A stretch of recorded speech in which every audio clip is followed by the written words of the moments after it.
I had one person hire me for a wedding, but she didn't tell me it was her wedding. Yes, that's not Has not a good path to go down. I pretty much make people swear to me it's not a wedding if I sense that it might be. Chef Robyn, I wanted to have you to my kitchen for a few reasons, but one of them is your love of the bacon, egg, and cheese sandwich. I love those too. I think we all do. That is like a very New York thing, is the bacon, egg, and cheese. Now that you know this is kind of something that you are recognized for, are you on the search for the most delicious one or the best one, or No, are I you think I'm just shouting out local spots. I think that's good because you don't want to get into like some weird turf war about a sandwich. No, and I don't want to give a bad review. I show the sandwich, I eat the sandwich, I talk about And I think my it's experience. so cute that you do it with your little son sometimes. Well, he's with me all the time. I gotta know. bring the He's kid. sure you have a shadow sidekick. I do have a shadow sidekick. Yeah. So I think one of the things we have in common is we're both working moms. Yeah. And I tend to spend a ton more time with my kid in the winter than the summer. Summer's coming up, and I can tell we're all a little, like we're going to miss each other during this next few months. And you're about to have a second little baby in the house. Third. Right. So third kid. Number 3. It's a little daughter coming. I know. I was super honored when you called and asked me to make the food for your baby shower. I couldn't think of anybody else to do it, honestly. I am so excited, and I wanted to talk to you about kind of like let's say you could have anything on that grazing table that you would want for yourself, because we always are making menus for other people and what they want. Like, what do you want? Like, what is on your grazing table? Just think about it for a second. I'm literally like the easiest client you will ever have. I eat everything. I mean, usually when clients say that, it doesn't ring true. I wanted to just give you Yes, give me free. reign. Yes, give me free reign, and I'll take it, and I'll run with it. But this is what I was I was just picturing like the essence of the table, which I know you're gonna nail, which is the farm baby situation. So like, I think like the typical fare of like the tea sandwich situation. So is that like a crust cut off? I think it is, but honestly, like I'm not like that excited about it. Just like that's like something that you do at a baby shower, but like we don't have to do that. Yeah, we could fold that in, but you know, I was watching that one video you did about the sandwich you loved, where you went to 6 different places and you got the cheese and the bread, and that wasn't my intention. What was that sandwich? What was that? That was okay. So this used to be on the menu at, do you know where Springs General Store is? Of course, yes. So that was like one of my first jobs. That wasn't my mom's restaurant. I used to work in the deli in the back. Okay. And I wish I knew what it was called. I think it was just like the number 7. So it was like number 7. multigrain bread, honey mustard, brie, alfalfa sprouts, sliced turkey, sliced apple. And was the turkey like a deli turkey, or was it a deli turkey? But I usually just make it with grilled chicken now. And sliced apple. Yeah, sliced green apple. It's hard to recreate something when you've never eaten it. You know what I mean? Yeah, but it's like it's. Yeah, no, I know. But do you find that with clients, like when clients are describing to you the menu they want and they have a certain dish from somewhere, and they want to eat the thing in their mind, and you've never eaten that? I don't do that. I just say I can't cook you something I've never had before. Right. And I can suggest something similar that I do know how to cook. Yes. You know, I'm not like a classically trained chef. I'm a home cook turned private chef. I cook like a mom. So when someone gives me like something French, right? Like something with a name. That you would go like this. Yeah. When you're eating it, right. I'm like, I'm not going to attempt this and just fail miserably and then disappoint the client because they've had it 100 times at this restaurant. Like, I just can't do that. So, it's a very slippery slope. Part of our job is to guide our clients into the right direction. So we're setting ourselves up for success and they're not disappointed. Right. And everybody's happy. I think that's something that chefs or caterers don't talk about a lot, is how to strike that balance between meeting or exceeding someone's expectations, not disappointing them, being realistic. These are all the realities of like what we do in our jobs. I think it's also important to note that you have to know when you're not a good fit for a client. Yes. And you can turn down somebody, or I've referred somebody to somebody else. Right. Like I've got a great French, classically trained French chef. Right. And I'll have a client that's like really on this track of a menu. And I'm like, listen, I don't think we're right for each other. I think this guy is right for you, and I connect you. That's part of it too, is like not just hoarding all of the work because you want all of the work. Right. Okay. There's definitely enough work for everyone. Absolutely. There's too much. I don't know if I would do this work, like catering or private chefing, anywhere else. This is such a high density of people Yeah. who want to entertain in their homes, or maybe they just don't want to go out to the restaurants we have. These houses are incredible. Like, do you find when you go to see your clients in their homes, you just see one amazing house after another? I've seen some really cool houses. Isn't it amazing? I've seen some really cool places, and it's cool to see how other people just like live. Yeah. You know what I mean? And people that have like full staffs that are bigger than my family. Yes. You know what I mean? Yes. Yeah. That live with them. We live in a place where there's a lot of helpers, and we sort of are coming in maybe for an hour or two to give one or two of those people a break. Right. And let the person who owns the house, who's your client, like experience something different for a minute. Because no matter how good a cook you are, if you're cooking if you're cooking for the same person all the time, it gets repetitive. I think coming from being like a mom, it's really easy to transition into being a chef for one family. Yes. Because you're already doing it. You're already already a doing chef it for at one home. family. Your own And at family. home, you have you eat the same shit at home. Yes. Right? We have the same things on rotation. Yeah. We have taco night. We got burgers. Yeah. That's how every family is. Yeah. And every family, as much as like other chefs hate cooking different dishes for different people, that's what you do at home. Mm-hmm. This kid likes this. Right. The husband likes it well done. The wife likes it rare. Like, Right. that's how you cook at home. So you grew up out here in Montauk, Yeah. and you worked for your mom had a restaurant, or your mom had a My mom had a restaurant. spot? So Yeah. what did you do there? Is that where you learned how to cook? No, that's where I learned how to wash dishes. Uh-huh. Okay. Bus tables. Yeah, I would get, dropped off. The school bus would drop me off at the restaurant, not at my house. And then I would Wow. do my homework in a booth and then right to work. So where was that place? Right by the docks. Okay. Sail in. And so it's not there anymore, right? I think it's, I think it's there. It's still there? I think it's there. And so when did you move from the dish pit to the stove? I didn't move to the stove. I moved to the hostess stand. Okay, so that was the So route. that was a little more glamorous. Okay. And I wanted to wear a dress. The dish isn't really where you want to be. Right. And, growing up in Montauk by the docks, you're looking at like the line cooks and you're like, well, I don't want to, I'm a teenage girl. So Yeah. I also don't want to be there. Mm-hmm. And I didn't have like the cooking passion yet. I just had the eating passion. So I continued with the restaurant work, but I was front of the house because that's where the money was. That's where I felt most comfortable. Yeah.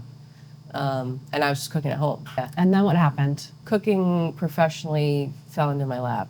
A woman that was one of my regulars just asked me to help her with a dinner party as a server. I get there, she has no idea what she's doing. The kitchen's a mess, and I was like, So she was planning to do the cooking. she was gonna grill. She's gonna have like 8 Right. people over and grill. Yeah. And I get there and she's like not showered. She's in a robe. The kitchen's a mess. She's like trying to put things on skewers, and I was like, I got this. Like, go shower. End up cooking the dinner, and then I got my first client from that dinner. That is very similar to how I started cooking. Really? It was right after COVID. I always loved food, and I worked in the city for 20 years behind a desk and a computer, which was not a good fit for me. I can't even picture that for you. I did it. This is all I know of you. Yes, I was there with the screens and the spreadsheets and all It's the my whole worst nine. nightmare. No one should be doing that on earth. I had a friend say to me, "Oh, it's my birthday on Friday. I want to have people over. I want to have a dinner party." I was like, I could make a dinner party. Yeah. And that was 5 years ago, and I got 37 jobs from that job. Now you're running an entire catering operation? I know. It's so crazy. This is my 4th year here, and I love my kitchen, and I love it so much. But my first summer was really out of my own home kitchen. And then the DeSanti family asked me if I wanted to buy this kitchen from them. And so I did it, but it was like very similar in how it fell into my lap. That is nuts. That's wild. I know. That you have a catering operation now. I know. And what's even crazier is like weeks, like 3 or 4 weeks before I got the call from the DeSantis, I was brainstorming with Julia from Navigating East. Yeah. I don't know if you know her. Love her. And we sat at we were having breakfast. It was the first day we met. We met on Instagram. We met in person, and we were talking about how cool it would be if someone had a kitchen or there was a communal kitchen out here. And I went home and I drew a picture of a kitchen on a piece of graph paper, and it was almost the square foot, this kitchen.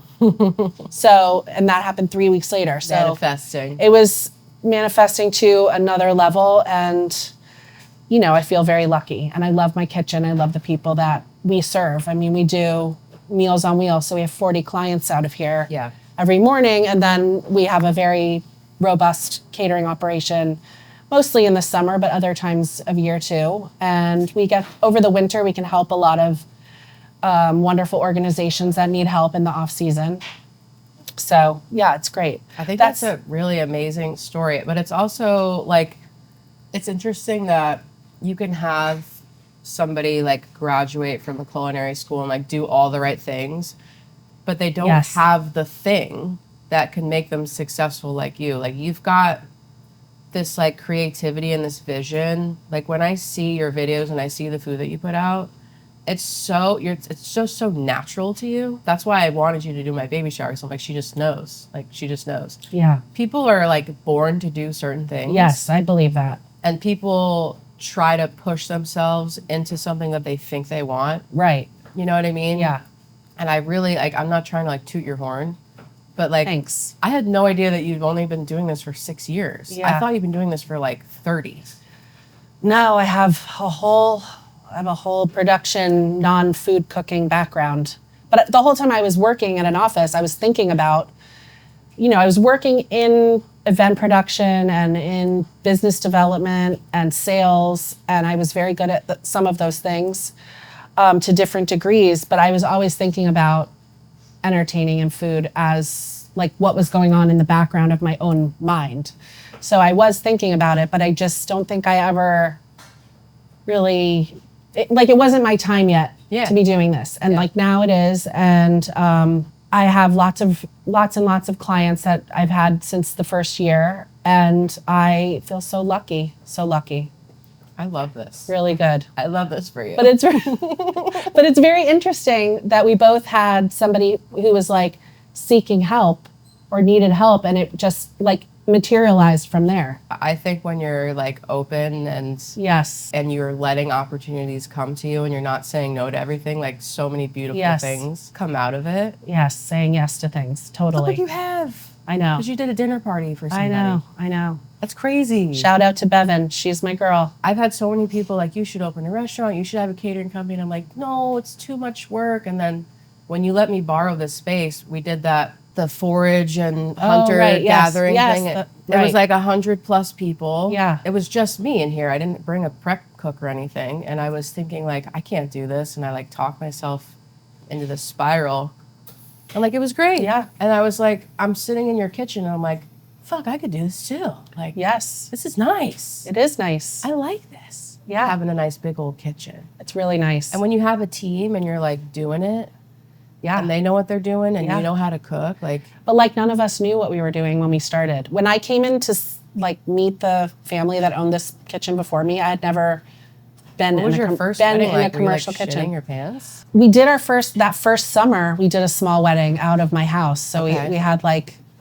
That's a good dip your toes in. Yeah. Yeah. That's the thing about weddings. Like some of them are small and casual and adorable, and you can do it from home. But I would say the weddings that we are doing now, you definitely need the full kitchen, all the refrigeration, the truck. You did one in like a barn? Yes, we do. We do quite a few at Mulford Farm over on James Lane. Nice. We do a lot of events there. Beautiful there. It's amazing. We've been so lucky there. So we've had great clients there, but we do it in people's homes. We do it at small hotels. I had one person hire me for a wedding, but she didn't tell me it was her wedding. Yes, that's not Has a that good. happened? That's not a good path to go down. I pretty much make people swear to me it's not a wedding. If I sense that it might be a wedding, They I'm think like, you're gonna upcharge them if it's a wedding. you know, the thing about pricing and weddings is that it really is more expensive to do a wedding because it's a full day. It's not really fair to the chef to do that because Pressure. the way I was that- like, I would have done the menu a little bit differently. right, the way we would think, the way we think about it, the way we plan it, and the kind of gravity we put on that experience is different if we know we're doing a wedding versus a dinner, even though we take a dinner super seriously. I had a friend last summer, like a real friend. She's like, at the beginning of June, we're gonna get married. And I was thinking like fried chicken and maybe pizzas. And I called her and I was like, listen, I know you think that you want this to be casual and fried chicken and pizzas, okay? Tell me your budget and I will drop off food equivalent to that amount of money for your guests that is not pizzas and fried chicken. So nice. And you will be so relieved that that happened. Like we will make beautiful wedding food. It will not be fancy. It will not be out of budget. It will not scare you. You do not have to make a menu. And every time I see her, she like practically bursts into tears because she knows she would have ended up with like, I mean, the fried chicken's delicious out here. The pizza's great, but like make it special. Yeah. We're doing a lunch this summer actually out in the field in Amber Waves. Like somebody hired us to put a big table out in the field and they want all the food to be crafted with like super local and they want us to use as much Amber Waves produce, which of course they deliver here anyway. So we will be doing that, but I'm looking forward to that. I have behind me, I have a big plate of ramp butter and I was going to cook it up with some clams. Yum. Just because we have some people coming by later. So I was thinking I would make that and I'm actually really looking forward to that. You know, I think the hard part about what we do in a way is like, or at least what catering does is there's so much volume that you get in a rut. Mm-hmm. So I'm really trying to push myself to get out of ruts this summer and broaden or diversify what we make and really take some leads from the clients. But yeah, I think the shellfish is a huge part of where we live. I really feel strongly that that is like our local stamp, you know, like the tiny butter lobster roll. Yeah. The beautiful oysters. Yep. If anything was from here, I would say it's the shellfish and the potatoes. Okay. Yeah. So, Yeah. but yes, also the tomatoes. Also the lettuces. All the things. I have a client, I've worked for them for, oh my gosh, it's going to be 10 years now. I cook them dinner every Saturday night. And they don't get a menu anymore. So Right. I just go, they tell me what protein they want. Right. Can we have scallops tonight? Sure. And I go to the farm. It's the best. That is the best type of client. And it's, you know, food has a formula. Like my menus have a formula. So like there's some kind of salad. There's a cold salad situation. There's a starch situation. There's like a vegetable dish. There's a protein. And that's all they want. And like every time it's like, okay, and then you get your whatever herbs you find. You're tossing those with some, it's like. What about dessert? Are you forgoing They don't do dessert. They don't like sugar. Do you find it hard to not make dessert? I do.